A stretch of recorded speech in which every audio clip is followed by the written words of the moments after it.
You know, we have this community of people that are always chatting as I'm chatting, and I love to see your comments come in. I love that people are able to connect through these lives, because I know as a witch, we so often feel alone, especially us solitary witches. We have this like thing where it's on social media, we feel like there's so many of us, but in our everyday lives we feel like we're kind of lonely usually in our communities. And so it's fun to get to know each other. Susie from California, thank you for being here.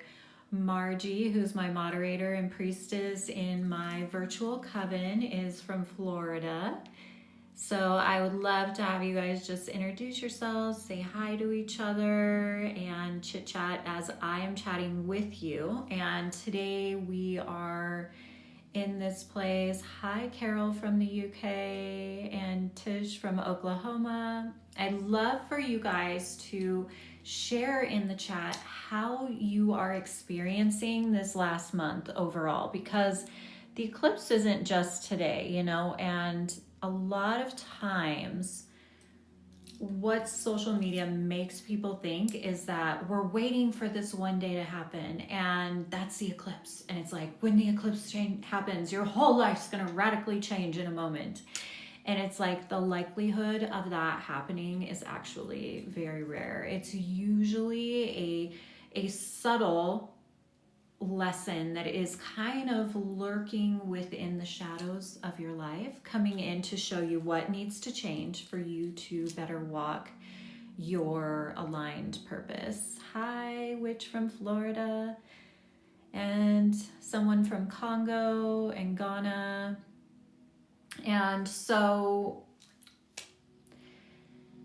the thing is that during eclipses, yes, sudden shocking things could happen, but for more of us than not, it is the subtleties in our everyday life that are causing us this building stress through the eclipse season, that is showing us what is blocking us from becoming that next level expanded version of ourselves. It is connecting us with our divinity on a whole new level. So there could be several, when you look back at the last month or so, it's like, what has been coming up for you? Where's the stresses in your relationship, in your health, in your everyday life? I mean, ultimately, like, we've been moving through this in Virgo season, and yeah, Virgo relates to your health, your well-being, how you care for your body, how you care for your mental health and your mind processes, and how you're dealing with those shadows of all those things. Now, depending on what house and that this eclipse is hitting you personally, which I can't say that for each of us, those lessons are going to come in through different aspects of our lives. So if this hit you personally in your house of relationships, you may be experiencing all these shadows coming up around your relationships, so that you can free yourself from something that has actually been blocking you.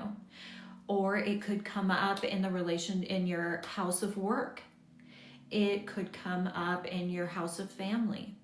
So the house that the eclipse falls in for you personally will show that uniqueness of where it's entering your life. Now, that I speak to this because I understand from people who are following me that they're a bit confused about all the conflicting energies and people in the witch community and in astrology communities saying different things, and it's very hard for many people to discern what is truth and what is not.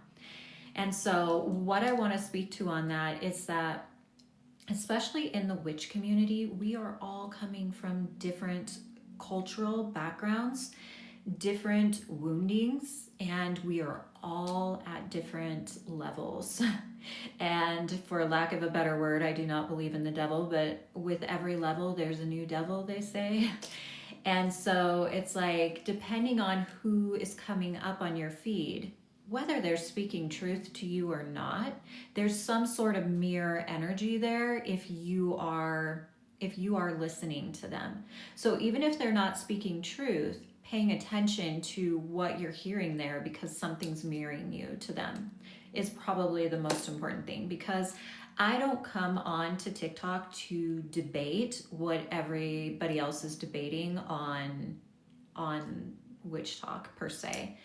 And I love, actually, honestly, something I love about Witch Talk beyond the toxicity, I do not love the toxicity, is when a witch just shares their truth. Because I really feel like we can all learn from one another. Even those of us that are like, I've been teaching for this many years, I've been a witch for this many years, you know, rather than coming at each other like, well, I've been doing this 11 years and you should only do blood magic if this, and this. And, you know, the thing is when people come on my page and talk to me like this, it's like, it's comical to me, because so many people don't realize I'm as old as I am. And I am not putting a bunch of filters on. I mean, I think you guys can see it. I'm not filtered. This is just what I look like, but people underestimate me a lot of times, thinking I'm 30 years old or something. And not that you aren't wise if you're 30 years old, but it's kind of comical to me that how many people do come on and they're like, well, I've been doing it this many years. Like, they're going to school me. And it's like, you know, I'm open to learning from you no matter how old you are.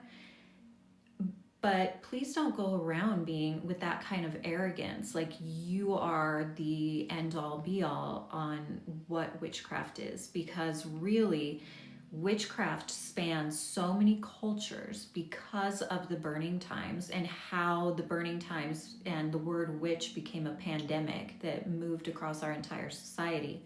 We'll never really know the true origins of who a witch is. So remember, when you are looking at everything and you're like, what do I believe? Use your discernment. Know that even if you land somewhere that isn't completely 100% truth, if you come to that, know that there's something there, a mirror that magnetized you there like a magnet for you to learn something. So there's no need for us to lash out and fight one another. It would behoove you to pay attention to what you're learning there. And if you find it's not truth, then just move on and be on your way. And also to know there is no need to belittle others to make yourself look smarter or be the one. There is enough room for us to all share our wisdom on TikTok. There is enough room for all of us. And there is validity in everybody's path depending on the level of where they're at and how long they have been practicing. You know, I can hear in other witches certain things that I used to say maybe 10 years ago that I don't say now. And it's like, that is truth for them in that space. And that's because we can't jump from the bottom of a staircase to the top of a staircase. We have to be willing to take our time moving up the steps. And every step we take, we're releasing something that was a belief system before and coming into a higher level understanding or embodiment of that next level. And your next level expansion is going to be completely different than the next person's. And ultimately, the path of the witch is a spiritual journey. And, you know, I have found this year, it has been a reoccurring lesson for me to move out of the uncomfortableness I get. You know, it's easier for me to say to someone, I don't hex and curse, period.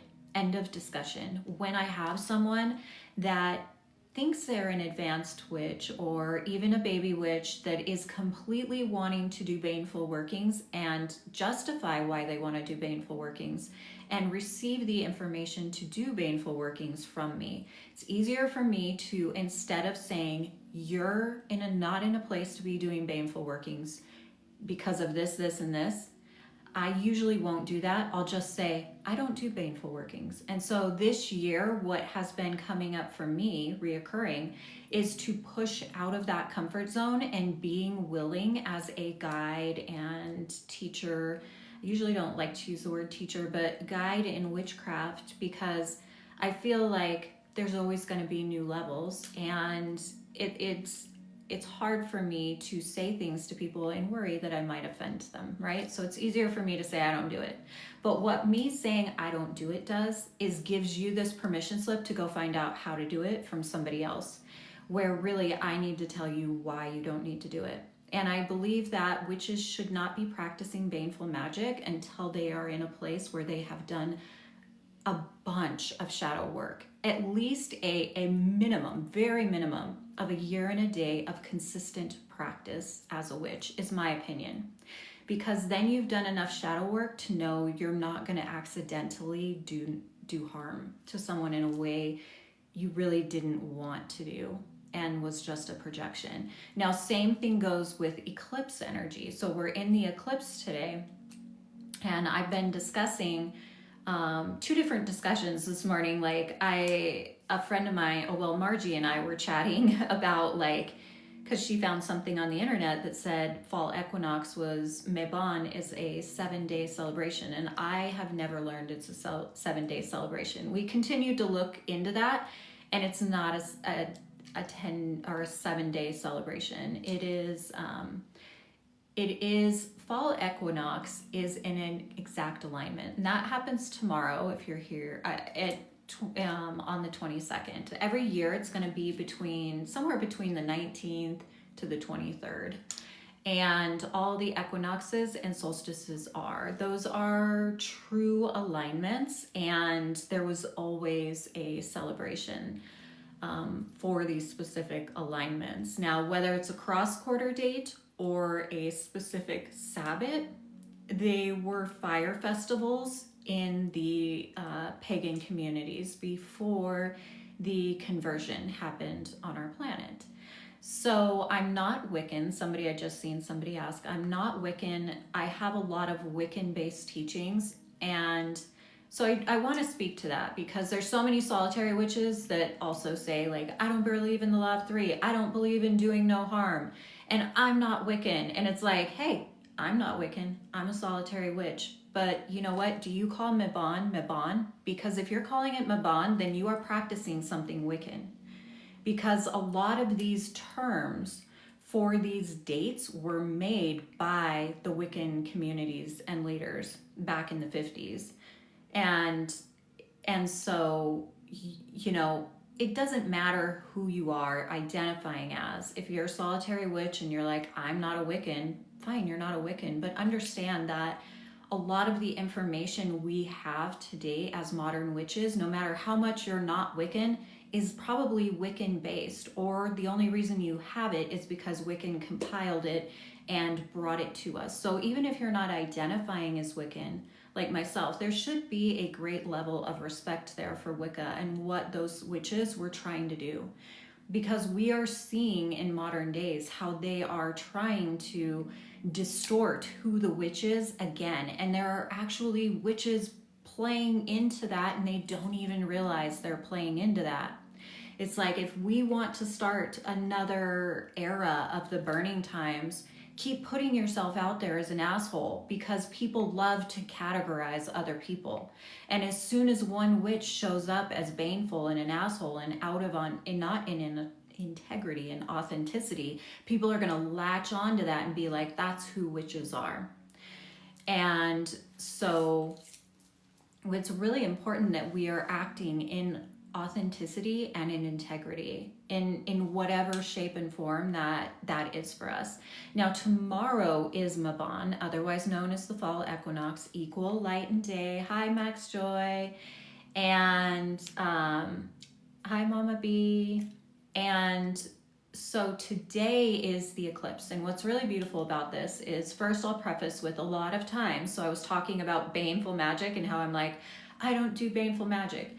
With eclipse energy, it's easier for me to say, I don't do eclipses, right? And I spent half my morning this morning chit-chatting with a friend Stella about the eclipses, because she does do workings on the eclipses, like abundance workings and stuff. And I it's not that I don't, I will. It's just if I do, it's usually some sort of release ceremony to assist in the eclipse energy. And I'm going to explain my thought process on the eclipse energy and what Stella and I came to together. Now, Stella has a friend that's an astrologer that is a hard line no. So usually the people you're seeing on TikTok that are like a hard line, don't do any ritual, any ceremony, anything on TikTok are likely to be astrologers. I do have a Native American mentor, and she, who is a witch, and she has told me that in her clan or tribe, they usually are honoring this time, honoring the mother, sending protection and prayers out, because they believe as shadow is cast across the sky, when whatever the moon or the earth is coming between or across, that this is a time when the veil is thin, and so that spirits, entities can more easily enter our realm, right? So they do a lot of protection work. So I can see that there are multiple different cultures that believe in different things about this energy. The one thing that has never made sense to me that astrologers believe, and my friend Stella is going to talk to her friend today to see her thought process on this, but is why the hard line no.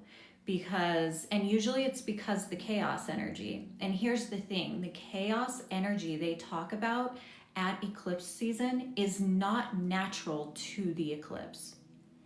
What's natural to the eclipse is that the moon crosses over the sun and it casts a shadow, right?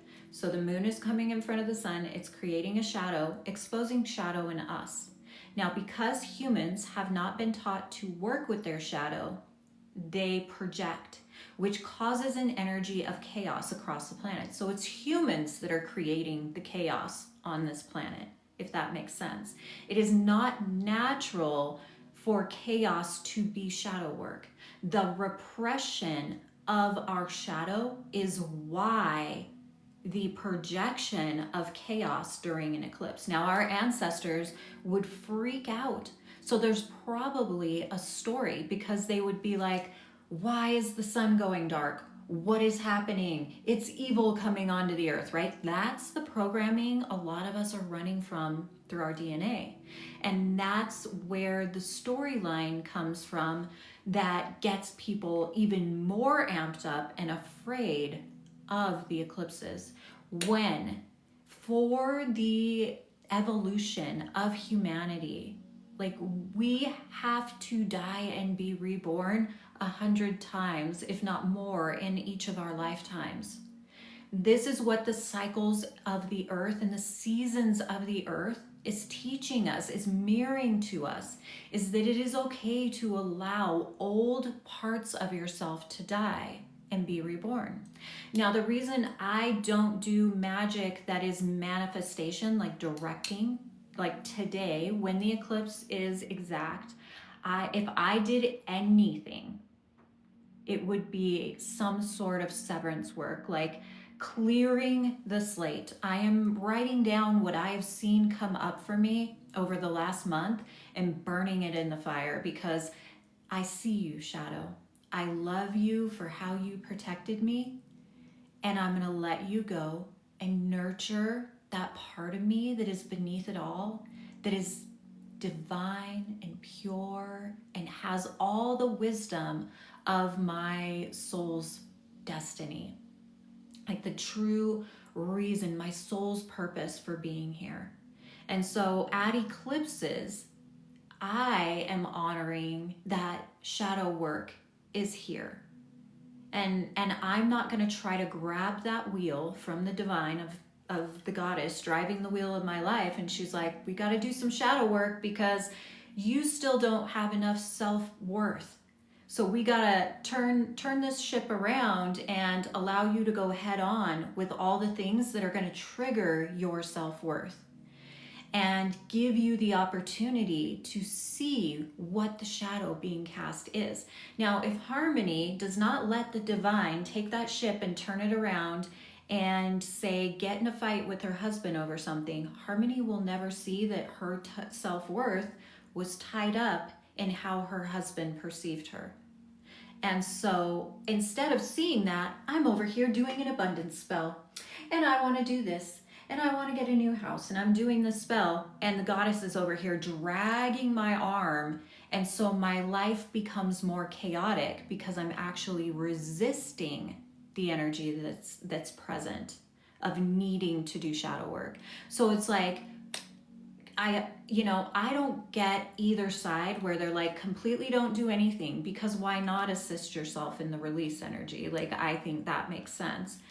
And also, like, so that's me saying, okay, it doesn't make sense, don't do nothing. But it also doesn't make sense that the witches over here are like, this is a potent energy, use it. Okay, so that's what I was asking my friend Stella this morning. Like, why do you do abundance workings during this time? And she said, because it's a liminal energy. That's the only thing that made any sense to me that anybody has said to me in years. And I was like, okay, I get it. So we both were like, okay, we get each other's side now. And it's like, what we came to is there's several reasons in the craft that you need to be studying the craft before you buy into and practice what you're practicing. We need to have mentors. We don't need to have gurus, because I do believe if you have been practicing and you have done your shadow work, that you will know how to work in that liminal space of allowing the goddess to take you where you need to go and also up level yourself. So I am all about it is a liminal space. 100%. Those moments of shadow is a liminal space. But I also don't believe that there are enough of us that have been doing the amount of shadow work that we need to do to be able to do both the shadow work and the manifestation work, and to not have the energy be chaotic. And that's where you kind of make your path harder than it has to be. That's when you're grabbing the wheel when you're supposed to be surrendering. And that's something I will stick to, that eclipses come every year. And a lot of people that are newer to the path and studying astrology and the craft are going to get on that bus of like, this one day is going to change everything. Yes, it could for many people, depending on where it's hitting their personal astrology chart. But likely it will change your life, and it will continue to funnel through the next 6 months is what's happening. So all of everything that has been shown to you in the last month is this lesson that in some way is going to continue to play out for 6 months. Now, for me, I have definitely had a lot of things around where I put my self-worth come up for me. And I know a lot of other people have too, but it's also come in these bizarre ways. But what is at the root of it for me is self-worth. You know, and that's, I think, where a lot of people struggle with shadow work, is that, thank you guys for the gifts. Thank you for liking my live. I'm really heating up right now. When I start talking like this, sometimes on a live, and when I channel, I get like extreme heat flashes. So sometimes I have to stop and put the air on. But I think a lot of people are missing the lessons, is what Spirit is telling me. It's like they think it's one thing and it's possibly another. And so it's like, as you're going through whatever hardships and challenges this season has brought into you, because ultimately it's a season. And this is the peak of the season. So for those of us who may not be getting the lessons, there may be some hard things that come in today that's like smacks you upside the head and is like, wake the fuck up. Like, you're blaming this on this person and it's actually you. Or you're blaming it on yourself and this is this person's problem, not yours. So this is why I'm saying, like, the shadow work aspect of witchcraft is, I'm going to say, this more modern part of the craft that we are realizing every day is more and more important, because our ancestors, what they went through is pulsing through our veins in every single person on this planet. Not one person's lineage was not affected by the burning times and that fear. And the power and the leaders trying to control one person or a small elite group of people trying to control the masses. This is not new. It has been going on for decades. And so, decades, thousands of years. It has been going on almost since the beginning of time.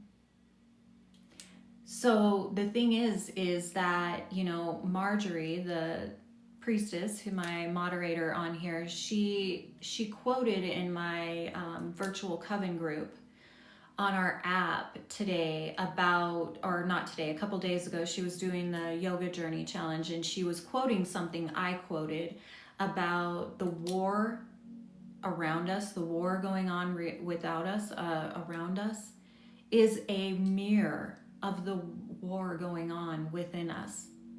And to change anything in the outward world, all we can do is to go inward, go deeper, and work on you. Like, we can argue all day long on the logistics of why Trump or Charlie Kirk or anybody is wrong or right. We can argue all day long. Our arguments are not going to change anyone. All they're doing is feeding our shadow. So how about we work on ourselves and become this vessel of peace and self-empowerment, such a reflection of divinity in a human vessel, that other people around us want that same peace. They want that same feeling of empowerment, to be able to walk through their life with that much confidence. And so when you become that by doing the work within, it magnetizes other people to doing that work. Like, I'm not here to convert anyone to be a witch. I'm here to share what I see and hopefully inspire you to go do your inner work. Because the more of us that do our inner work, our outer reality of the war raging around us on this planet right now, not one of us is going to go out there and champion that war and be the one person that takes it down. Not even a group of us picketing or being the political activist is going to change things. It is us each dealing with the war that is raging inside of us, being willing to cry for yourself, being willing to take yourself to your inner darkness while simultaneously walking the path of your purpose, because that is what is happening right now. You are meeting your purpose because there is a chance that this could be the next golden age, but there is also the chance of complete destruction at humanity's own hands to get to that next golden age.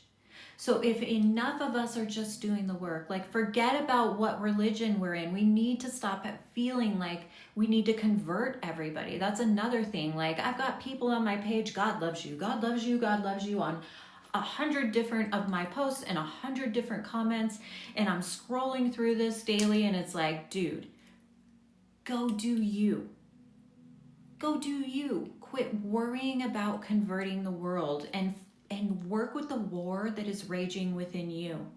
Because the reason you are so passionate about fighting your friends on what is right and what is wrong is because you feel powerless in your life.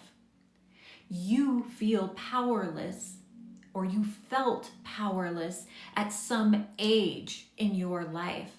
And so you feel the need to go fight everyone else to take that power back, when it's like, you need to just find out who you are. Who are you? Quit worrying about everything on the outside. Yes, you need to be educated. I'm not saying don't be educated. Educate yourself. Allow that education, allow those beliefs to shift and change, and be the shining example of, this is what I thought yesterday and this is what I thought today. You know, in 2020, I was all about staying in the middle. I am staying neutral. I am not on either side. And then I found out really quick, like, you have got to see a truth. You have got to pick a side. And unfortunately, on this planet, sometimes we are forced to see black and white and discern what is black, what is white, and what is gray. And to know that the healing, it takes our compassion and our empathy to see where the people are coming from on that side, because you once stood there. But you also need to see when injustice is injustice. I'm not saying completely turn a blind eye to what's happening, but I'm saying see the projections, your passion, your anger towards, your sole focus, on one particular aspect, on the current events, which this week the current events is Charlie Kirk, right? So many people are like screaming for you to realize he has a wife and a child, and he did not deserve, no one deserves to die for their political beliefs. And I do believe that. But I also, there's other people out there like, he's a fucking asshole. He wanted to control women.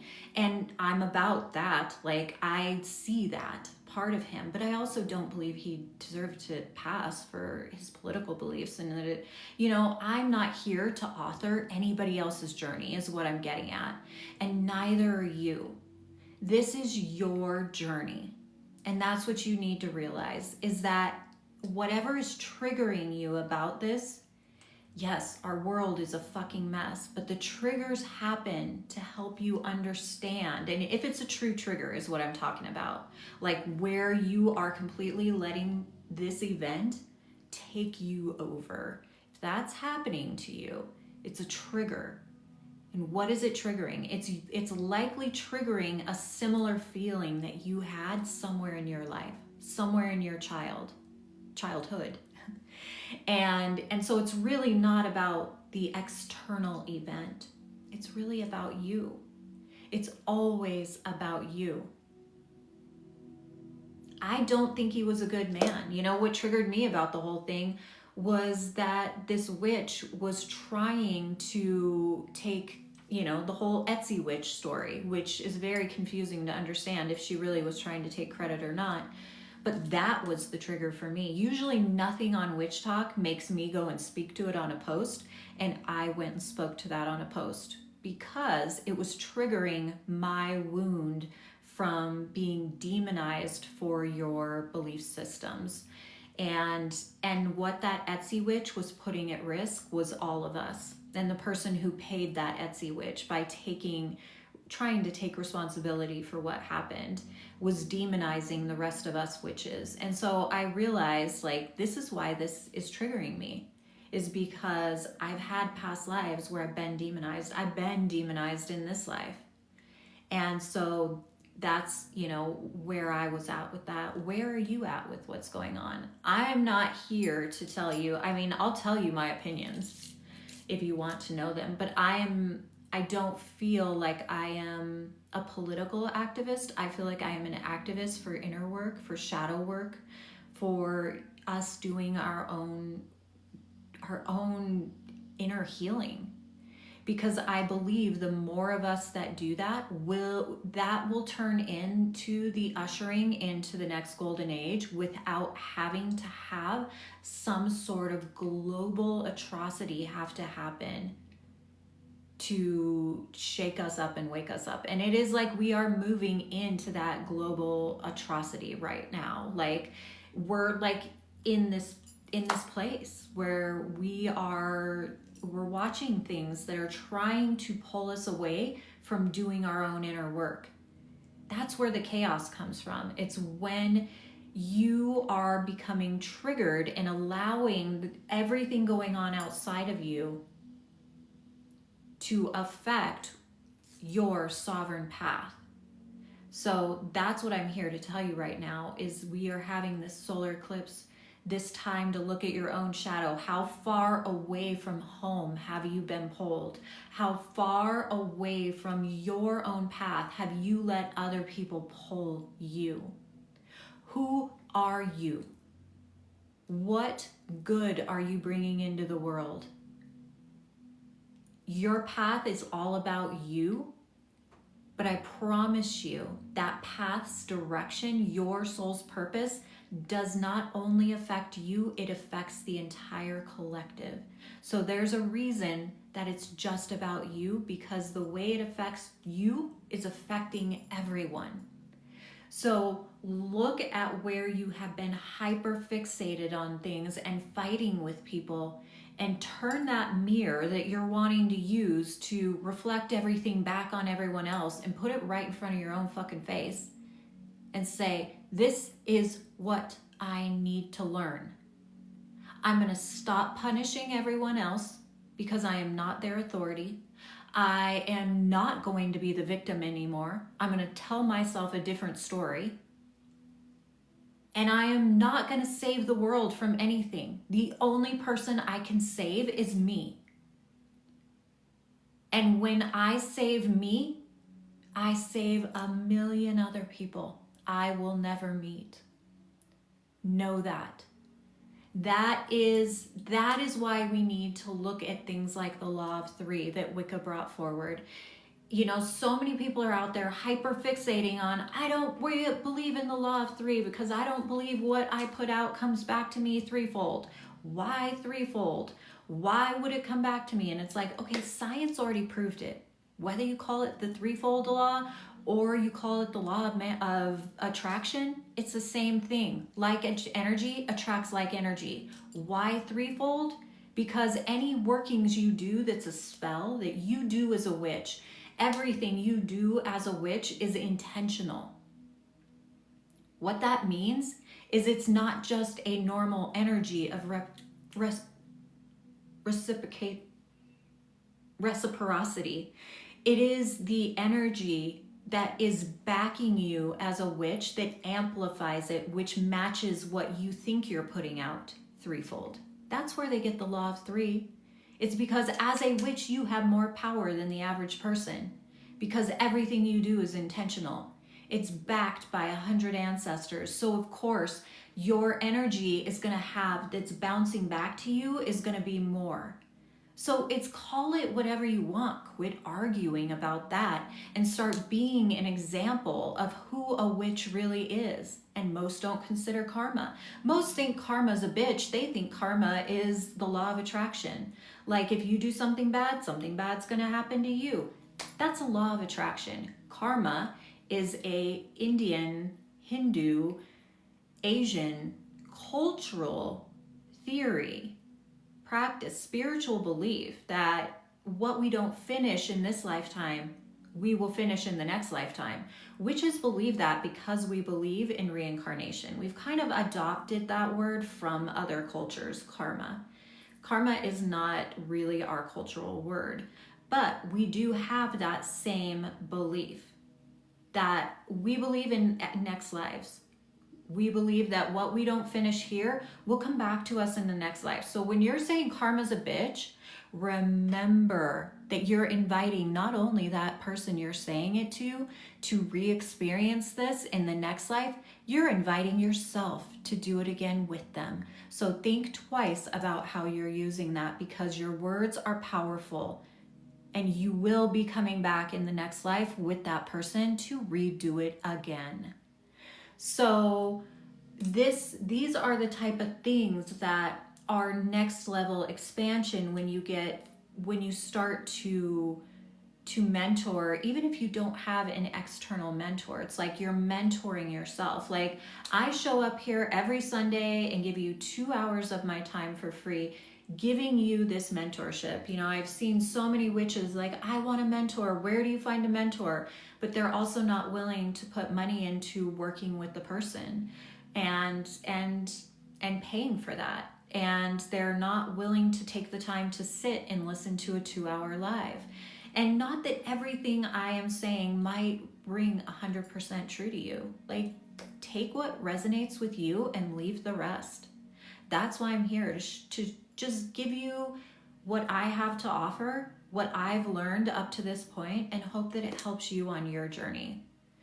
You know, of course, I have made my life as a witch a business. So I host retreats, I teach witch school, but for me, it has always been about my inner growth, taking myself to that next level. So I would love for you guys, if you feel like there's something that has been coming up for you that you've noticed as shadow, be vulnerable enough to type it in the chat. You know, has it been your self-worth that has been under fire? Has it been your ability to say no? Has it been like, what has been coming up over the last month? Because there's so many people that are like, they've had other eclipse, they've had like the lunar eclipse earlier this month, and they were like, everybody was like something was going to happen and nothing happened. And I'm like, okay, that's where we're getting off track here on social media, is we're making people think that everything's going to happen on this one day. The eclipse energy, again, is weaving its way into your reality, showing up in your conflicts, showing up in your service, showing up in your expansion. It's showing up everywhere. So it's like, what has happened during this eclipse season is redirecting you in a different direction. And there may be multiple undercurrents of what is coming in for you. What appears to be a fight with your husband may not be about you being right and him being wrong.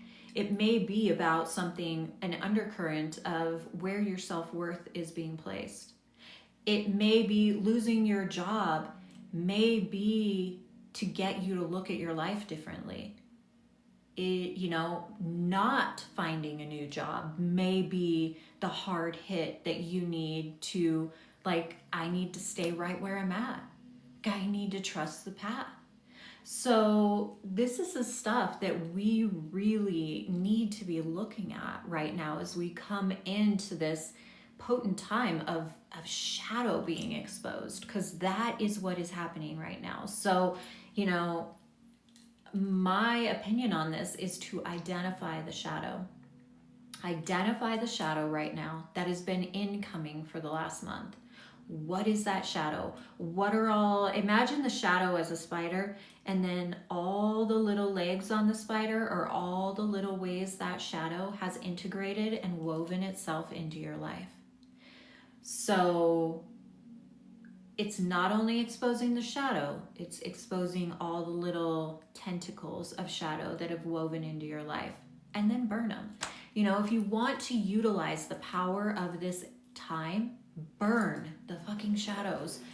Burn them and open yourself up instead of focusing on planting the new seed, unless there is a true new seed that is just shown up for you.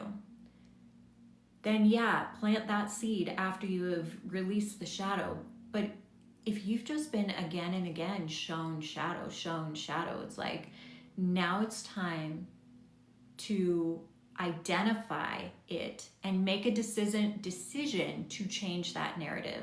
Because over the next 6 months, that narrative, the way it's woven throughout your entire life's reality, is gonna unweave itself because of your decision you made today. So you have to be ready for all those ways. One thing that came up for me was that I have a friend who's constantly like, Harmony, why are you not down at the Arizona Witches Market in Phoenix? Why are you not there teaching? I almost did. I talked to them. I was gonna do it, and then I was unsure if the retreat was gonna be that weekend, and I never signed up. And then I decided, I was actually like, I don't want to go compete with other witches who are probably going to tell me everything I think is wrong, because there's so many witches lashing out to me on social media. And so I decided I just wasn't going to go, because I just didn't want to.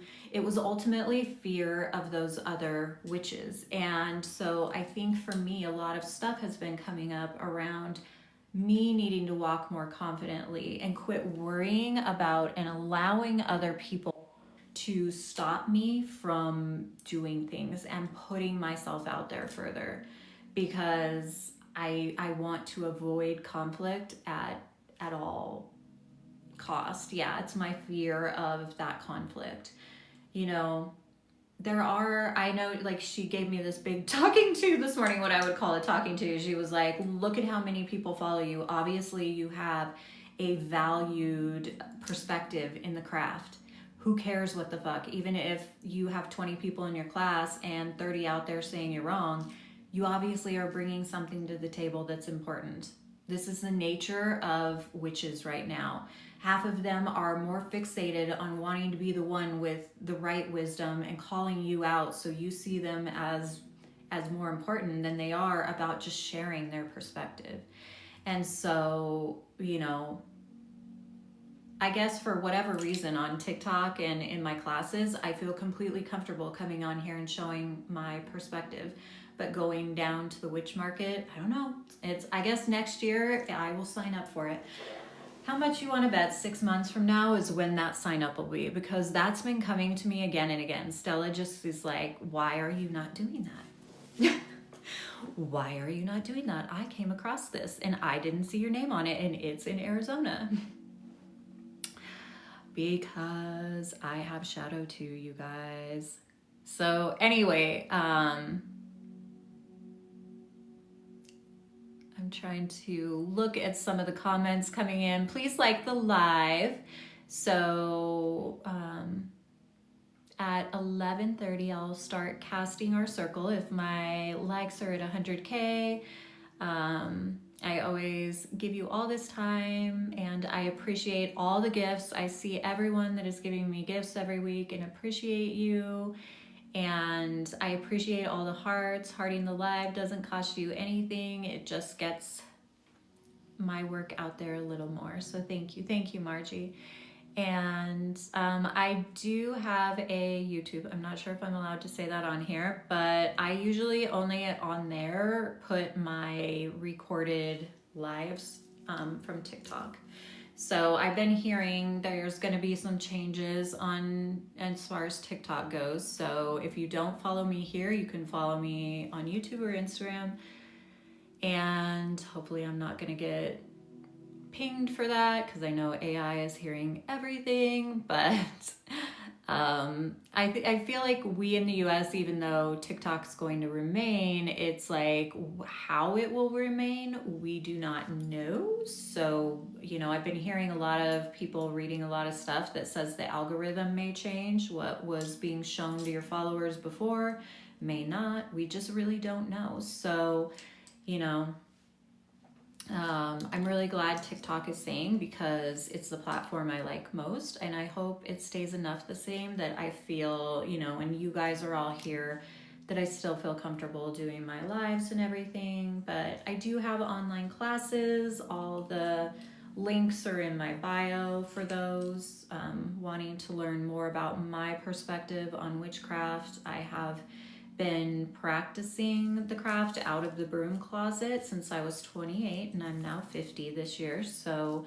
you know, I've had a lot of years of practice, a lot of years of solitude, and I have been in some capacity teaching for, I'd say, the last 9 years, 10 years. So, you know, it started out more priestess-based, directed, and yoga-based. And the last 5 years has been solely dedicated to hosting retreats for witches and women. And yeah, so if you want to work with me more, I do have private mentorships that I offer. And I have online courses that you can do at your own pace, and a virtual coven. And that virtual coven has a group app that anybody that's in the witch school courses can chit chat, share their homework, and all the coven members can as well. But it gives a space where you might not be mentoring with me privately, but you have access to me through that app. So you get access to that with any of the witch school classes. We have a Salem retreat we are registering for right now. We only have 4 spaces left for the Salem Coven retreat that is happening May 12th through 16th. So if you want to join us in May, you may want to grab one of those spaces. We still have payment plans available for all 4 of those spaces. The closer we get, the less payment plan options we have, because it has to be paid in full by March 1st. So yeah, now is the time. Go look at everything, links in my bio. And if you guys have any questions, that's what I'm here for. I've kind of given you a lot of information on working with shadow in the eclipse. Tomorrow is Mabon. I'm gathering with anybody that's in my witch school and in the virtual coven. And we do a Zoom Mabon gathering where we do a spell together. And this Sabbath, we are doing a spell jar together. And I always do a circle casting, and yeah, it's just a way to be able to honor that time with other witches. Where a lot of us that are solitary, we don't have other friends that are witches that we're gathering with. So if you want to see what a circle casting is, so there's many different types of circle castings. Traditional circle casting is what the pagans would do on the Sabbats, and there would be a 9-foot circle. There would be 12 women, and then the horned god. That was the original of the circles they would bring together on these Sabbats. The way that witches cast circles now is a circle of protection while they're doing spell work, because anytime a witch is doing spell work, she's moving in, or they, so shouldn't say she, they are moving into a liminal space. And when you are in a liminal space, you are attracting a lot of energy towards you. So you cast a circle calling in the different directions and the elements in that direction, and I call in deities to protect that sacred space while you're doing spell work, right? And a lot of times you put a candle in the place of fire, a chalice in the place of water, a feather, incense in the place of air, and like some soil or stones in the place of earth, and that's that type of traditional circle. Now, this type of circle I cast on my TikTok lives is an energetic circle casting, and this is traditional part of my practice. I do every single morning. If I don't do it in the morning, I would do it in the evening. So I do it as much as I can. It's my highest form of protection. I am invoking the deities I work with, not demons, deities, goddesses for me. Some people work with gods and goddesses. I work with goddesses. And so I call forth those guardians in each direction energetically. So it's casting this energetic circle of the elements and deities around you, and then I lift that circle up to a higher plane of consciousness than we are normally living in an everyday, mundane life kind of way. I lift that level of consciousness up for each of us sovereignly who's taking part in the circle casting, and I lift your level of consciousness up and I'll ask it to remain there with the circle sealed until you go to sleep tonight. When you go to sleep, the circle opens, but it's never broken, meaning that the transcendent wisdom you received from being in that higher level of consciousness over the next week or so, while that circle is open, but it's not broken, you are integrating all the wisdom that you brought in for your sovereign self being in that elevated state of consciousness. Now, the reason it protects you, this sacred circle, is because when you're opening yourself up to transcendent wisdom, you're actively moving into a liminal space. So you create that circle of protection, like you're putting the energy of fire over here, and the energy of water over here, and the energy of earth here. And in each direction, I call the 8 directions. It's traditional to call the 4 in witchcraft, but I always use the 8. That is not traditional in the craft at all, but it is what feels right to me. And so I call a deity in each of the 8 directions and ask their presence to remain there. Now, that is creating a circle around me of power, of these archetype energies that exist within me and work with me. These are not demonic, lower level energies.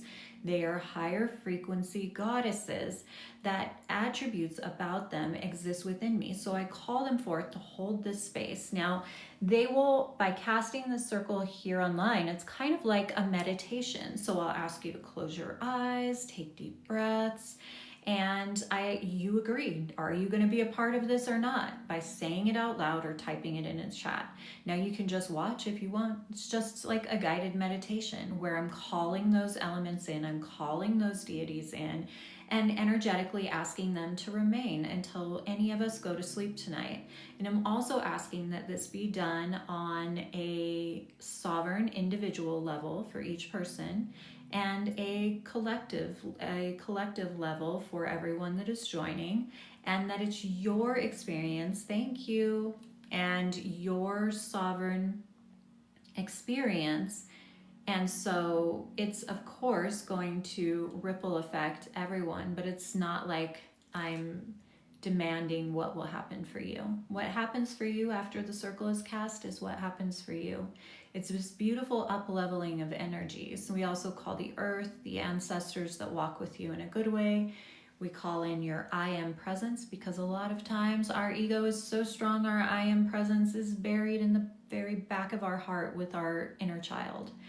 And we aren't accessing those most magical parts of ourselves. So by doing this, there's been a lot of people recently talking about witches invoking demonic entities on this planet. We are not invoking demonic entities on this planet.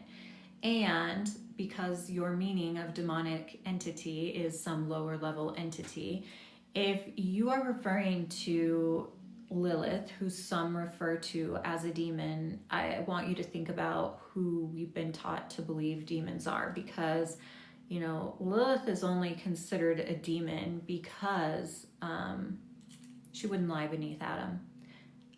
Does that make her a lower level entity? No. So there's a lot of stories that have been preached through the ages that are not true, trying to demonize women. Now, that's not to say I don't work with, I know there are people say they work with demons, demonologists and stuff. I'm not a demonologist, I'm a witch. So yeah, I think, the Christians, placing that on witches is total crap. Witches are most definitely in the modern age losing a bit of footing around who we are as good people because of the pop culture witchcraft and people out there who have this mindset of every woman is a witch. So we've got Christians saying they're witches. We've got people that just love to curse the fuck out of everybody saying they're witches. And it's confusing who really are the witches. But, and you're the only one that can say if you're a witch or not. But you may very well be a witch, and you may just be acting out of shadow and projecting.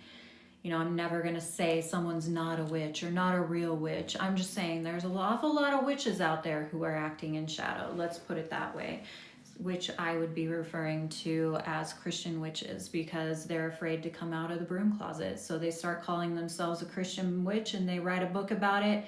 And it's like, you cannot be a Christian and a witch, because witches are sovereign, and you cannot have a savior if you are sovereign. That is part of being sovereign, is knowing you have to save your own damn self.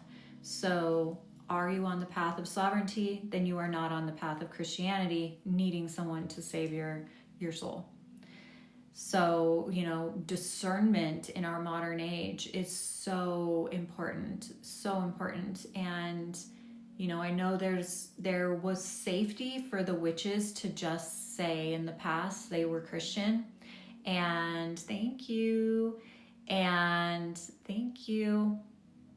And, so they even started using Bible verses as incantations, calling graveyard dirt mullein. Like, to survive the burning times in our society, they did what they had to do.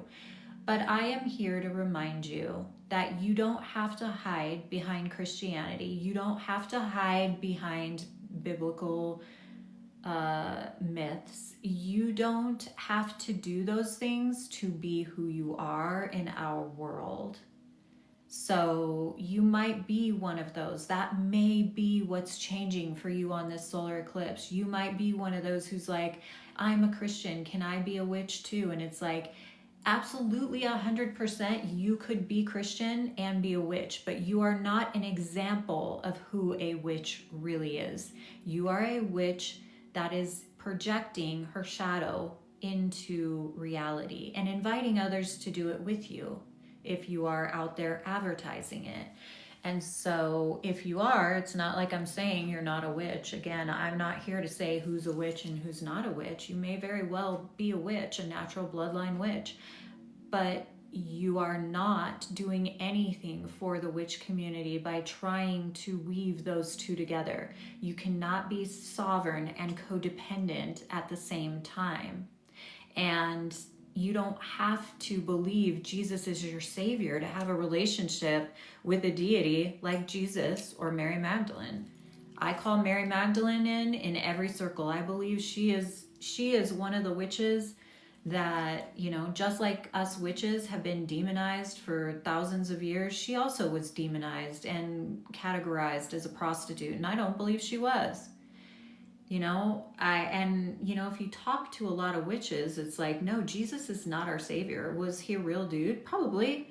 And he was probably a witch. When you looked at what he did, he could raise the dead. I mean, there was a lot of things that he could do.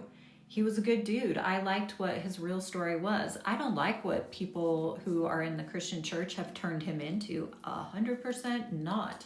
I do not like that. But I do think he's a good dude, and the more I research him, in the past, I came to realize, I think his mom was a witch. I think she went to the temples of Isis. I think Magdalene was his wife. She went to the temples of Isis. I believe the reason there's no history on Jesus between 13 and 33 is because he was at the temples of Isis, and there's no way they could put that in there and make him be the powerful, all-knowing being that he was born to be in their mythology. So they had to burn that and ruin it. And so we were only left with the secrets that were passed from priestess to priestess, granddaughter to daughter through the ages. And, probably through her own bloodline, their own bloodline lineage, because I think it's very likely that they had children. And when Magdalene fled to France with Mother Mary, she had their child with them.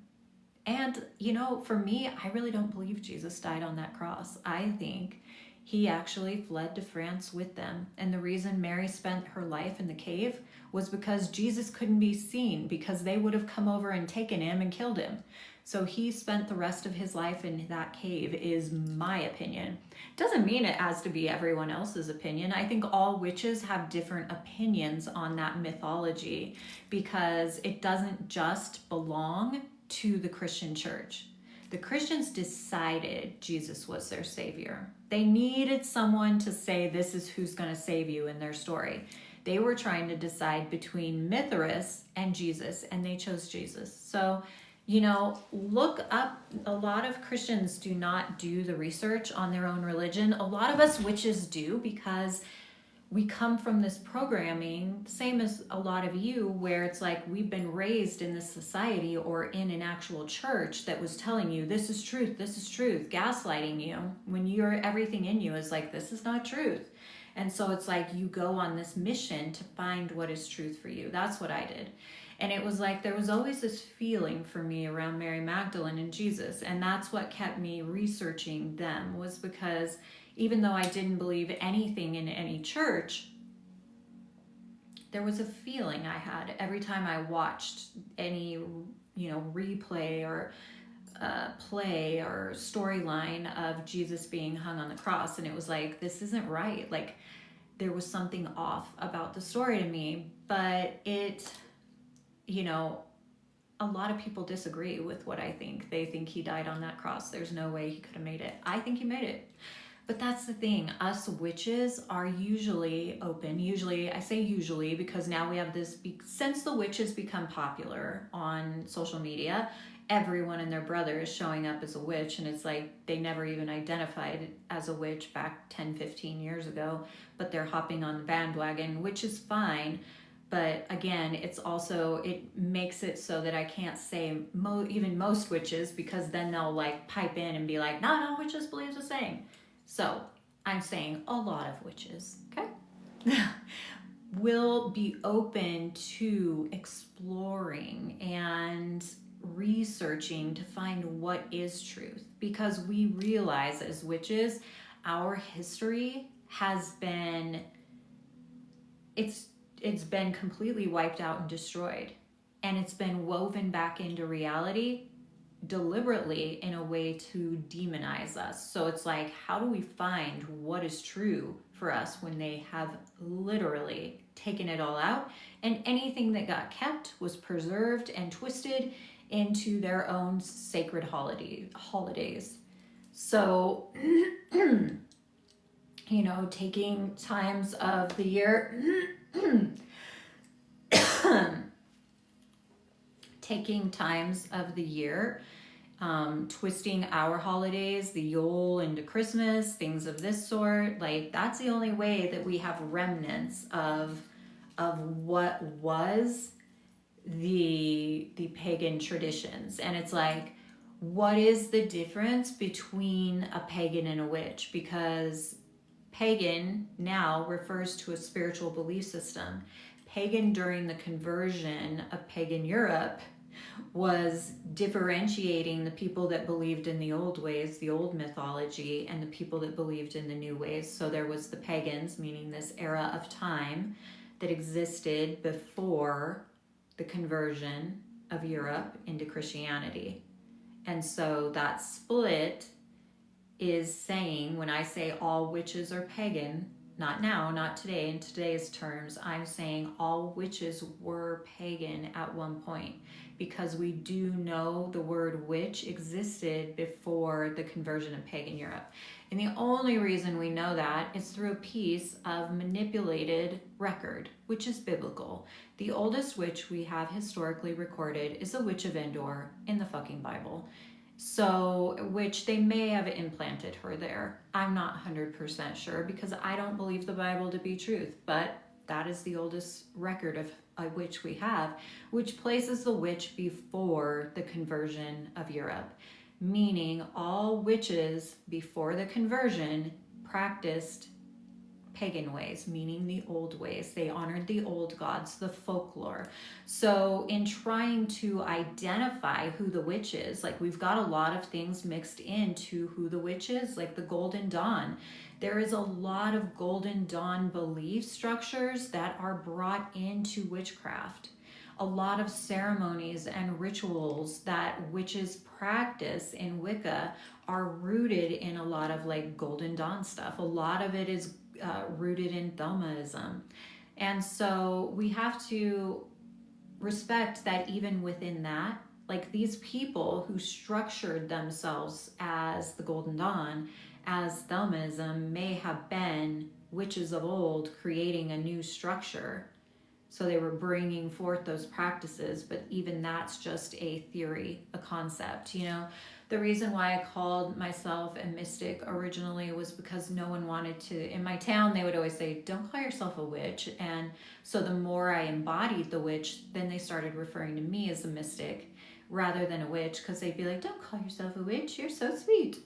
And so it was like, it was a phrase that kind of followed me. And so I had a little boutique, a witchy yoga boutique, and I called it Mystic Harmony. But even in Mystic Harmony, I had a triangle in the window and witch spell candles in there and witch books along with yoga stuff. So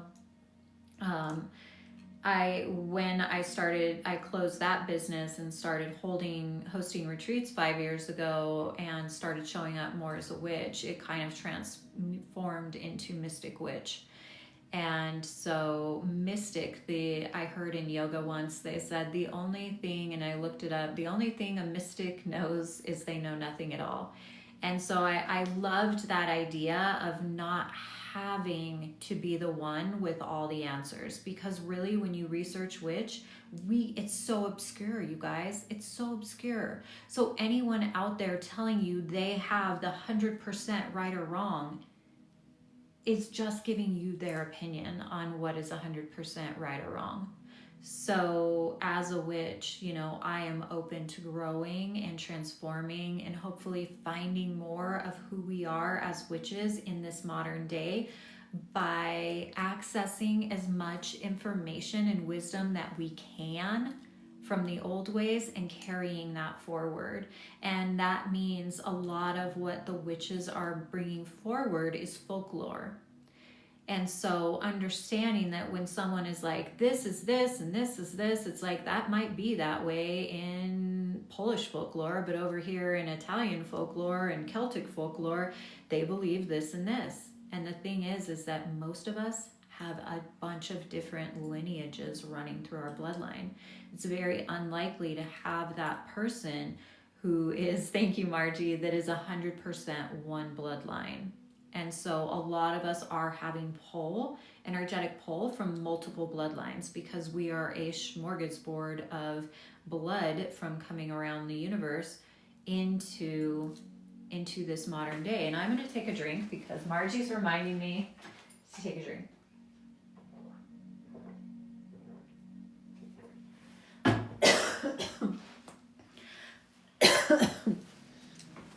And then I choke on my water. So anyway, why do the changes in the seasons really get me into my practice? Okay, so this is really common.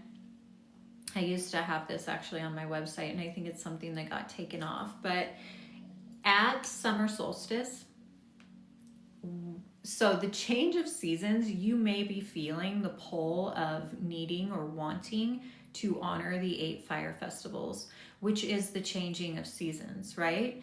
And the traditional changing of seasons is the solstices and the equinoxes. Now, the cross-quarter dates are those other of the 8 fire festivals that get plugged in there. So the solstices are summer solstice, which is the height of the sun's journey. The lowest point of the sun's journey is winter solstice. And then we have fall and spring equinox, which is the balance of the sun and light, as both holding the mantle of light, as I refer to it. I say what I used to refer to that I don't believe made it on my website when everything got updated was that a lot of women specifically, or women identifying people, really, or feminine identifying people, really feel after summer solstice this pull to all the witchy, folklore type things. Now, the reason we have that pull is because from winter solstice to summer solstice, the light, the sun, the masculine energy is on this rise. So the rise of the sun getting higher and higher in the sky every day until summer solstice when it reaches its peak, right? So from that time, from December to June, if you live in the northern hemisphere, you are experiencing that pull to come outward, that pull to your masculine journey, the pull to ascension, the pull to all of that type of up and out energy, right? Once we hit summer solstice, the feminine side of you, if you are highly feminine, is going to feel that right after 3 days after the summer solstice. You're going to feel a slight gentle nudge of this like wanting to do what we would call the witchy things, right? And that is because as soon as the sun reaches its highest point in the sky on summer solstice, it stands still for 3 days there, and then it begins to get lower every day in the sky while the moon is making its way back up. Now, the moon is taking her mantle of light as soon as as soon as the sun is done standing still for 3 days, the moon begins her reign. And so that is that pull to the feminine journey, that pull to what we call season of the witch, that pull to wanting to do spell work, the pull to divination, the pull to wanting to make teas, to harvest and create, to alchemize. Like, that's what we are seeing mirrored to us at Lunasaw, is the harvesting. The journey upward is the journey of ascension from December to June. From June to December, we have the feminine journey with the moon. The moon is holding the mantle of light. So she is teaching us how to ebb and to flow and how to create with what we have found on our journey of ascension. So what we have found ourselves to be through those first 6 months of the year is what we are now alchemizing and embodying in the second half of the year. And as we do that, that requires us to let go of a lot of the things, to harvest the wheat and to make bread, to harvest the oranges from the trees and make orange juice. This is the feminine pull to alchemize, to create, to change, to ebb and to flow. This is what you are experiencing at the change of the seasons. Now, at fall equinox, where we're going to be tomorrow, the sun and the moon, I call them the two great lovers, because in a lot of old stories, folklore, there's stories of the sun and the moon. Like, my Native American witch mentor, she, Salu and Kalanti, I think I might be saying that wrong, are the two great lovers, the corn goddess and anyway, they meet in the sky, the sun and the moon, they meet in the sky, they kiss on equinox, because there's equal light, equal day, equal night right now, tomorrow. And then they have that one day at equinox, where at the solstices, we have 3 days. That's what solstice means. Sun stands still for 3 days.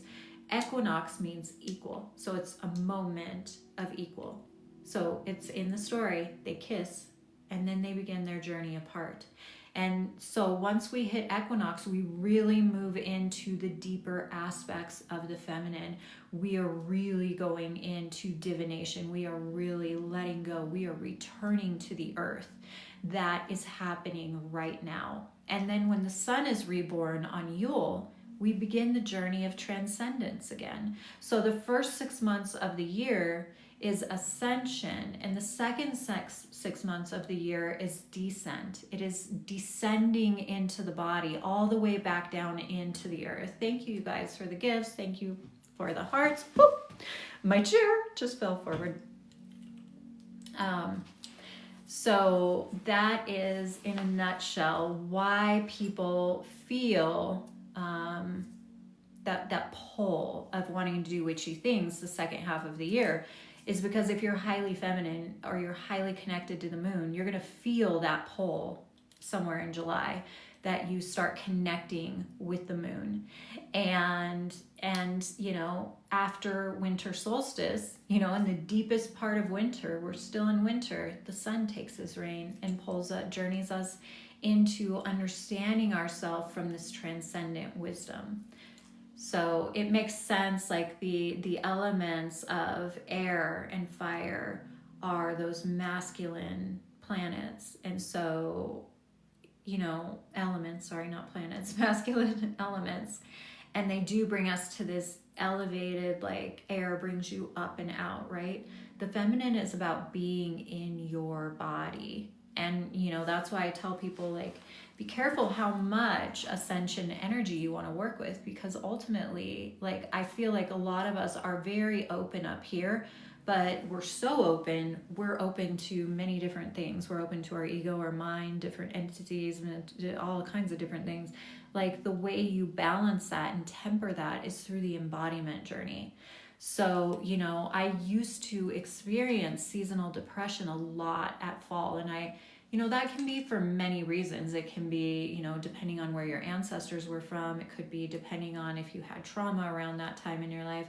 but it also could be that you're resisting the journey of the feminine. You're resisting the journey of embodiment. You're trying to stay up and out and resisting the call to go back down and into your body, when ultimately everything you are growing into needs to be integrated within this physical body, in this human vessel. We came to this earth as a soul to be able to experience our human life, you know, a journey through this vehicle called a human body. So, you know, so many of us just get comfortable here in the up and out because this life is hard, when it's like, you came here for the hard. You came here because you were strong enough to do it. All right, you guys, it's 11:30. We're not at 100K. Start liking the live, because I do not start casting the circle until we get to 100K. If you want to be part of the circle casting, which we're almost there, so I'm going to say we're going to do it. Please get in a place. Please like the live. Get us to 100K. Like it as many times as you can. Get us to a place where we can do it. And then we're going to move into this meditation where we will cast this circle of protection, an energetic circle of protection, slightly different than one you do for spell work, but very similar. It is basically a meditation, so you'll need to get in a place where you will be undisturbed. You can close your eyes and you can lie down and or sit up. Either way, if you're lying down, you want to have a space where you can be long and tall and not curled up like this. You want to be from sit bones to crown of head, all nice and aligned, so that you're opening up this channel as I cast the circle. So there is a protection that is happening as I cast the circle. There is a healing that is happening. And there is a moving into these higher level states of consciousness, the 7th and 8th plane consciousness. And through casting the circle, when you go to bed tonight, the circle will be open, meaning the deities will release the spaces that they were holding for you to receive this transcendent wisdom. And then throughout the week, you will be integrating that wisdom. Now, I always say at the end, the circle is open but never broken. And all that means is that you will be embodying what you took in during your time within the circle.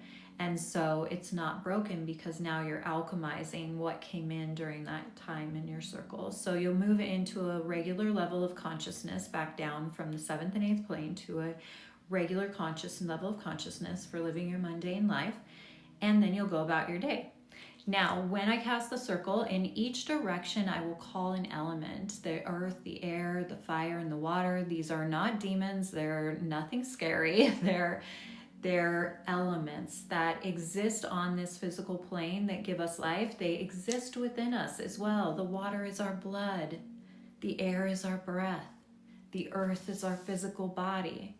So 100K, yay! Thank you, Marjorie. Thank you, everyone, for getting us there to 100K. We are ready to cast our circle. So when I say the deities' names, I invite you to close your eyes, take breaths. If you want to be a part of this circle casting, I invite you to out loud in your space say, yes, thank you, I accept, I receive, or type it in the chat. Any of those things, I claim this, so mote it be. Anything you want to type in the chat, that is your choosing to be a part of this. Now, if you wish to just watch and witness and not accept, then you are welcome to do that as well. But any one of those words will be yourself saying it is okay to open up this circle of deities around me. Now, I invite you, when you hear me say, bless us as we call your name, Hecate, I invite you to 2 more times with me say, Hecate, Hecate, or the deity Isis, Isis. So that's the only time you'll speak. Other than that, I'll be guiding you through closing your eyes, when to open your eyes, when to breathe. And it's a very peaceful, heightening state to be, especially during this eclipse right now. So I'm gonna grab a drink. If you guys can like the live, like 500 more times, then we will begin. We'll just leave the chat rolling and let our protection take care of the chat. And thank you for being here with me. I love opening and casting this circle as a group. And I'm going to grab a drink.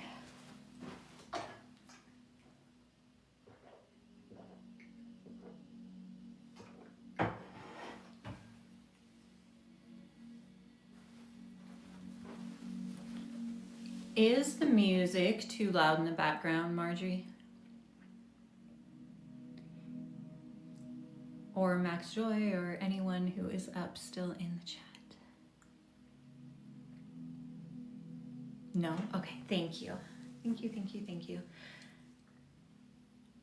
Oh, you can't hear it? It is very quiet.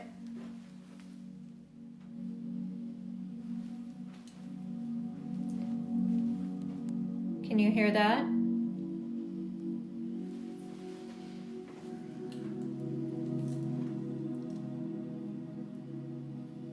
Perfect. Okay, great. Thank you. All right, so everybody, whether you're lying down or sitting up, again, if you want to receive, type yes, thank you, I receive. Type so mote it be, blessed be, anything to state your permission to be a part of this circle casting in the chat. I invite you to then close your eyes, lie down, creating a nice long spine. Don't curl up into a ball, lying on your back or sitting up nice and tall the way I am. Your palms should be open, your arms out to your side body. And I invite you to close your eyes and seal your lips. I invite you to soften your body, feeling your body become heavy beneath you. Allowing the weight of your body to carry you deep into the earth. Feeling yourself encapsulated by the soil, by the Earth Mother. As you surrender to her, she rises up to support you in the safe space that you find yourself in now. Your lips are still sealed. Take a deep breath in through your nose. Slowly feel the air move through your nostrils, into your lungs, into your belly, into your womb or hora. Bring it through your legs to your feet, from your shoulders to your fingertips. Take in one more sip of air and hold. And allow your lips to part and audibly exhale.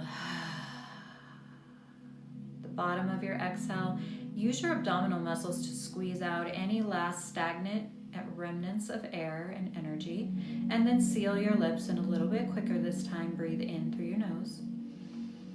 Fill up every nook and cranny with air in your body you can. When you get to the top, take in one more sip of air. One more sip. One more sip. Now hold. Soften your shoulders. Soften your spine. Soften your sit bones, your feet, your fingers. Part your lips audibly. Let go. Squeezing again your abdominal muscles to expel any last remnants of stagnant energy that has come up during this eclipse season. Really stay in the emptiness when the breath has left you. And then seal your lips for one more breath. Deep inhale through the nose. Biggest breath of the day. Hold at the top. Soften. And unseal your lips and let the breath go. Now seal your lips. Take in a deep breath in through the nose. And out through the nose. And just let your breath reset to a nice natural rhythm and pace. As I call forth unending concentric circles of light to surround each one of us now, pulsating around us. Colors of light that individuate into one stream of light surrounding you, pulsing, witnessing this energy, this circle of light for each of us individually as a unique color. There's no need to psychically try to guess this color. It's showing up for you through your senses. You either see it visually or you feel it with one of your psychic senses. This circle of light surrounds you and protects you without questioning what the color means. You feel what it is bringing into you energetically through your senses. You find yourself in the center of this sacred circle of light. This unending light protects you, connects you, and brings you here now. I call forth the guardians of the watchtowers of the north, south, east, and west to witness over the sacred circle casting today. Guardian of the north, keeper of earth.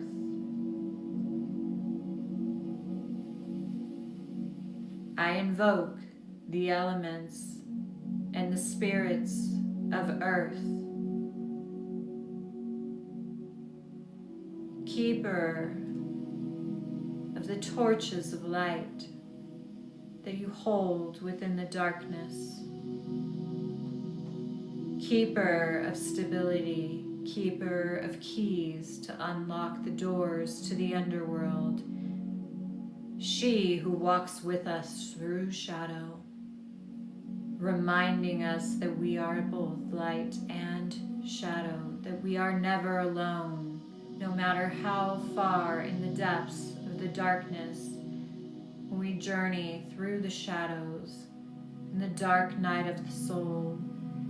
This is who reminds us you are never alone. Bless us as we call your name. Hecate, Hecate, Hecate.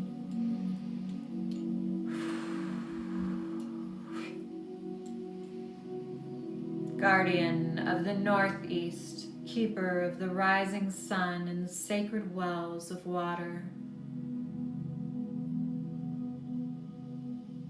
Invite you into our sacred circle, bringing the energy with you of hope. Bless us as we call your name, Bridget, Bridget, Bridget.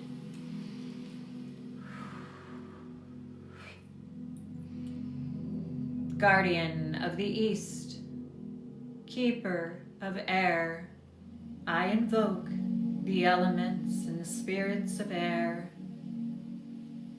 She of 10,000 spells, she of 10,000 names, she who has been woven through history as a mystery within many embodiments.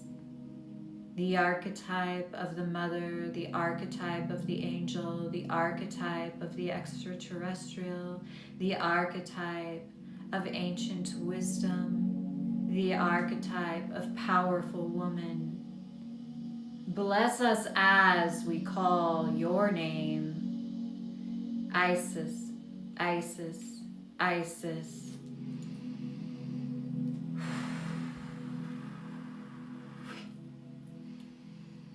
Guardian of the southeast, keeper of sovereignty. She who reminds us that the power to be heard is something that is ever evolving, teaching us that our words are a spell, invoking the throat chakra as we call her forth today. She is touching the throat of all those who are in this sacred circle, gently removing and pulling out blockages energetically, releasing them and transforming them into pure energy, leaving your throat clear as she sings the songs of the Divine Mother into our energy circle now. Bless us as we call your name, Rhiannon, Rhiannon, Rhiannon.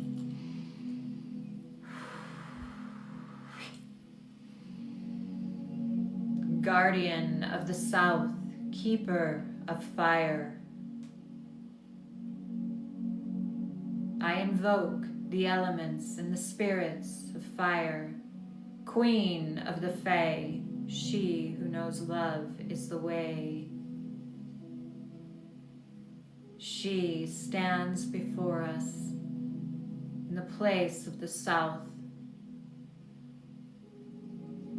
the space of feminine power and light, rage and justice and love. She invokes through the burning away of the sacred fires that also create this eclipse energy. She stands here in this liminal space of the sun and the moon, reminding you that the fire takes away, but it also grows anew. Invoking and stoking the sacred fire within each one of us to awaken our divine purpose as she burns away darkness. Bless us as we call your name. Anya, Anya, Anya.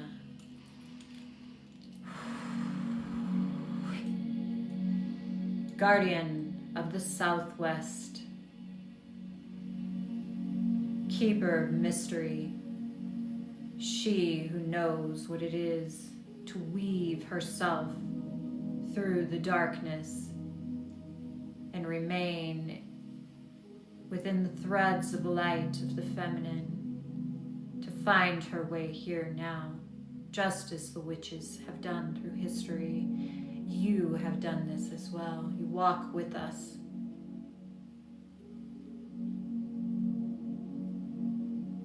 Bless us as we call your name, Mary Magdalene, Mary Magdalene, Mary Magdalene.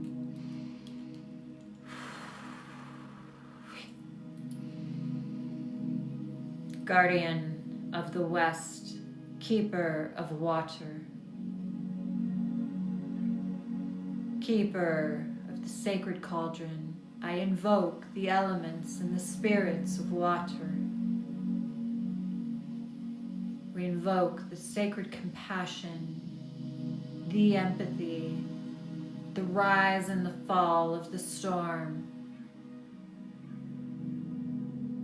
We invoke the storm and the gentle nurturing flow of a creek and the stillness of a morning lake. We invite all the elements of water and the alchemy that exists within this element into this deity. She is alchemizing within our sacred bloodlines, our pain of our ancestors, our pain, their pain, into our purpose. Through all that flows through us, nurturing us, the sacred waters we drink, the waters of our blood, we become one with this new sacred merging of energy that is awakening our purpose. Bless us as we call your name, Caradwin, Caradwin, Caradwin.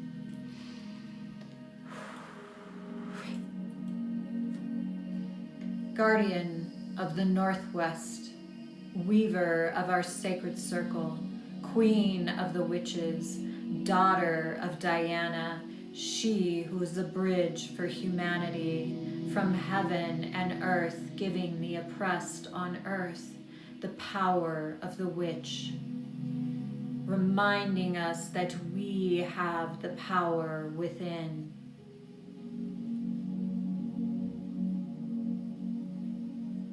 Weave our sacred circle sealed today as we call your name, Aradia, Aradia, Aradia.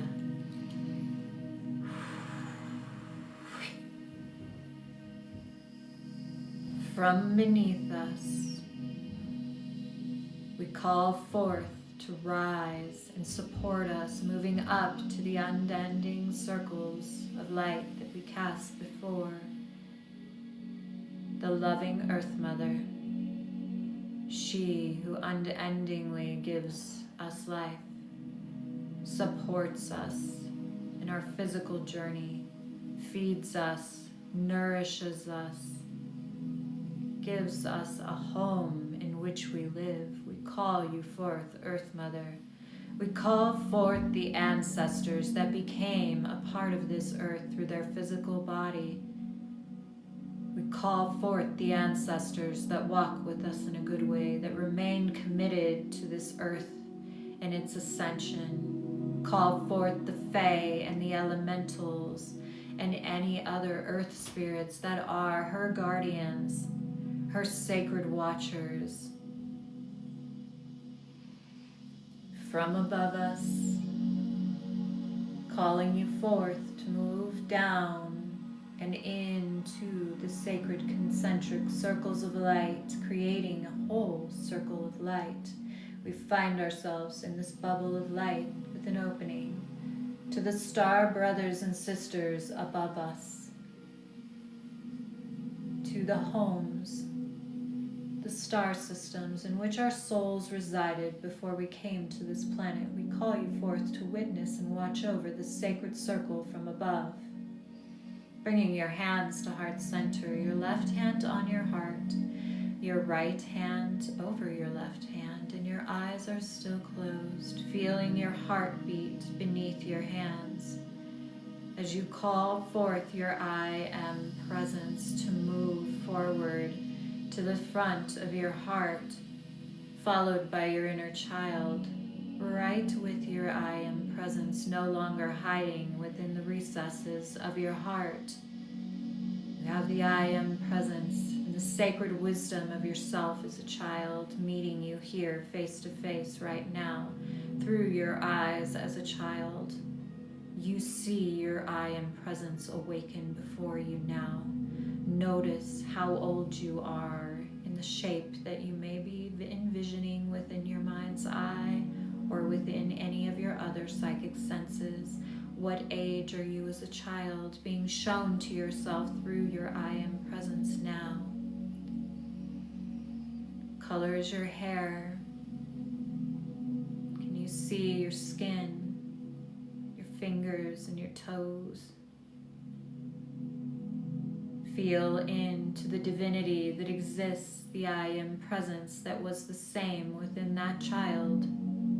That is the same I am presence that is here now, that exists within you, connected to the one, creator, creatrix, divine, mother, father of all life. Whatever this creative energy, source energy is to you, it's part of your I am presence that is now stepping forward, hand in hand with yourself as a child, the creative genius that exists within you, the part of you that was never harmed through anything you have gone through in life and has held the vision of the unimaginable, beautiful places that you will go in this life. We awaken her creative genius to be part of our journey moving forward from this eclipse. Taking a breath in to integrate with the I am presence here in your inner child's creative inner genius. Breathing a little deeper. As we lift this sacred circle up, up, up to the 7th and 8th plane of consciousness where divine knowing and miracles take place. And command that this level of consciousness be here now for all who receive and accept. That it will remain open within this sacred circle of deities and elements until we lay our heads down to rest, when the circle will be open but never broken. And when it is open, it will move down, down, down to a regular level of consciousness that is supportive of the mundane, everyday living life tasks that we will be moving into as we integrate the transcendent wisdom that we received through this eclipse portal and being in this transcendent circle of light as we do so. This circle is now sealed and directed, as above, so below, as within, so without. It is done, it is done, it is done, and so it is. Blessed be.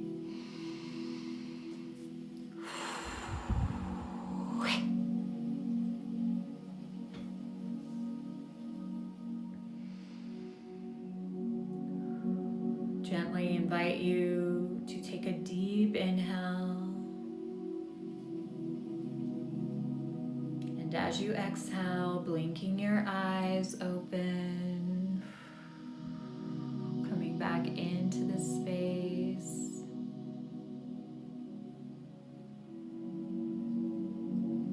Feeling the gentle music, the different state of being that you are in now. I invite you to type in the chat any colors, any feelings, sensations, what you were moving through as we cast that sacred circle today. And I thank you for being here with me. At the end of that circle casting, I slightly started to open my eyes and realized someone was trying to go live, and I went to hold my hand out to move to tap the no, and I didn't even tap it, and it went off the screen. So I'm really, really thankful that energy was protected for us while I was in that state, because a lot of times the person will just automatically hop live if I don't tap no. So I'm not sure if I did that energetically, if Margie did it or one of the other moderators seen it and did it, but yes. So what colors of light did you see? How are you feeling? Thank you, Susie Q. Blessed be. Heart alive, you guys. Green, opened, you seen your inner child, gold, pink and gold. Ah, it's moving too quick. Marjorie said opened her heart chakra. She was crying like a baby, enveloped with my inner child. I love that. Gold, pink and gold, blue and green. Hello, purple. Did anybody else have any experiences with their inner child? Thank you. You saw green. You saw a crystal dragon. Ooh. Usually the dragons are the angelic realms. What I would consider angelic realms. I believe the angelic realms are a little different than the Christian church believes they are. Inner child saw myself in my favorite hideout. Oh, that's so sweet. Pink. You saw calm, light, black. I love that. You too, love it. It feels right to stand during allow my body to do what it feels right in the moment. I love that. I saw a child playing in the flowers. That's so beautiful. An oak tree. I love it. What a sign. Hello. I hear celestial. Ooh. You saw white, red, and purple. I cried for my inner child being invalidated and hurt. Oh, I just got spirit bumps all over me. It's so important that we cry for them when we realize they were invalidated. And we bring them forward in that moment, validating. So we as adults are validating who they are and holding them. And our adult selves are allowed to cry for that aspects of ourselves. It's so beautiful. Blessed be, Bruna. I love that you guys really connect with the inner child. That's been a huge part of my journey. I have an altar that stays up and never changes with the deity Kuan Yin, because she really works with me and my inner child consistently. And I have a picture of myself as a little girl on that altar. It's one that's hanging. You have sorrow for no reason, probably for all of the parts of yourself that are changing. And sometimes we have to go through the grief of letting those old aspects of ourselves go. Maybe you were feeling sad for yourself as a child. But I would love to show you guys what this inner child altar looks like, and maybe you can create some form of an inner child altar for yourself that can be somewhere in your home. It can be as big and elaborate. Like I have this huge altar back here. Your altar does not need to be this big. I have a mini version of this over here dedicated to Bastet and Isis and Ma'at. and the Egyptian deities that I work with. And then I have these triangular downward facing triangle shelves that I use as wall altars. One of them is dedicated to my yoga journey and all that it has taught me with shadow work. And then I have right next to it the inner child altar, and it's all pink and it has rose quartz and, you know, images of Kuan Yin, but it also has an image of me as a child. So I'm going to show you guys this, since so many of you were feeling into the inner child. So this is, see, there's little me. I think I'm about 6 years old in that picture. And this is Kuan Yin. This is Kuan Yin. There's some offerings in here. The rose quartz is the journey of love and self-love. And the downward triangle is the feminine journey. I have some herbs behind her that are clearing the energy of pain and suffering. And I have this little heart that says, I am safe to be my true, authentic self. And then I have this that a friend gave me. What a great day to be proud of all the progress I've made.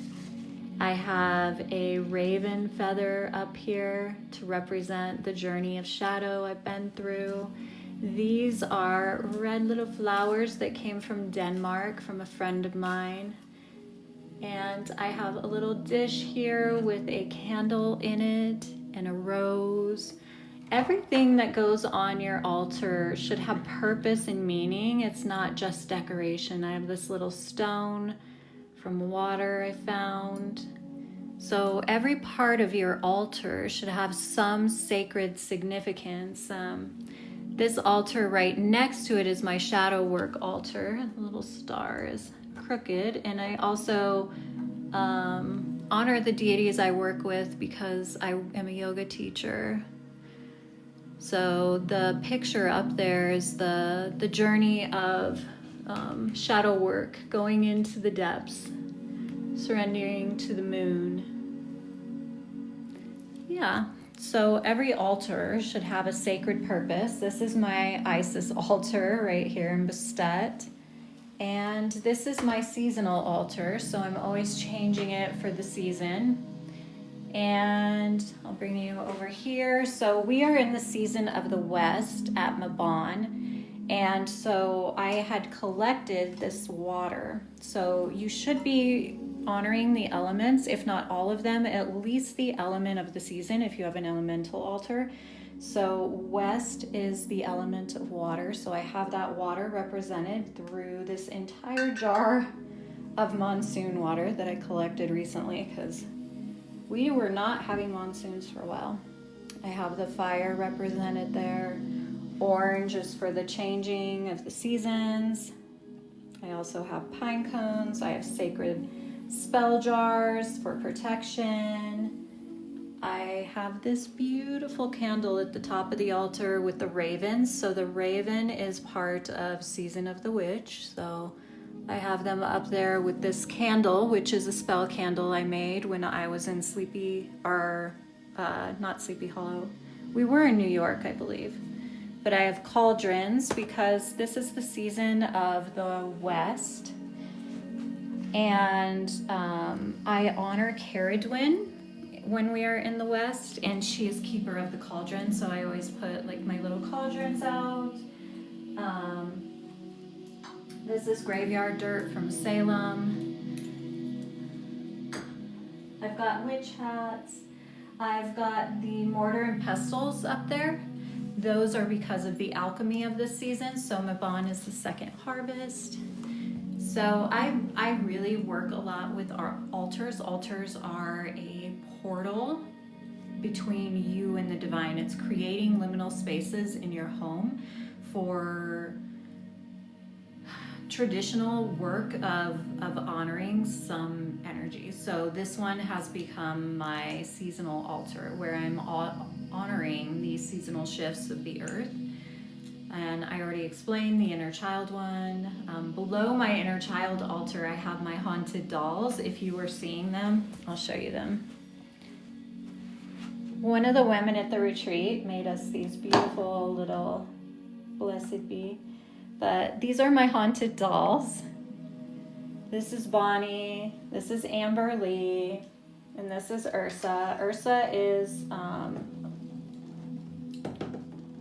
from Norway, actually, and Bonnie is from Wales, and Amber Lee was actually found in a home in Texas. So they each have a spirit. I believe all spirits are sovereign. And so I don't believe that spirits get trapped in dolls or items. I believe that I believe in the perfection of the spirit, the soul. And so if a soul decides to remain and connect themselves to an item, there's a reason they're doing that. So I work with the energies of that have connected themselves to those dolls, and in no way are they doing me any harm, and they are not demons, by the way. So anyway, I love working with altars. It is part of my practice as a witch and also part of my healing journey. So, you know, if the inner child showed up for you in your meditation today, I invite you to, in some space in your home, create a space of honoring for your inner child. Put your picture of yourself as a child there.